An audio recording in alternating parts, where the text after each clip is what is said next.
So ayan na, ilagay na po natin yung prito. So magdadagdag lang po tayo ng konting toyo para sa medyo may konting kulay siya.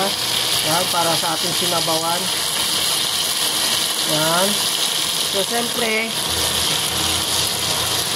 maglalagay na rin po tayo, mag-add na rin po tayo ng isang tubig. Yan. Ayan.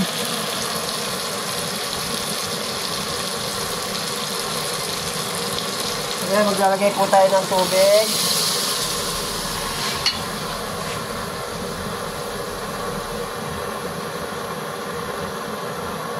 Ang dami po ng tubig, depende po yan sa gusto nyo kung masabaw o ano.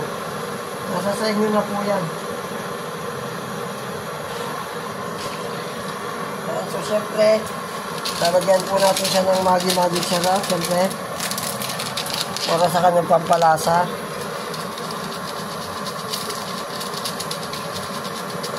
Yung Maggi sarap po ay gawa sa piling ingredients tulad ng mga sibuyas, bawang, yan, sama-sama. Bawang, sibuyas, paminta, yun. So, siya po ay dinurog at pinalambot para maging Maggi sarap seasoning granules.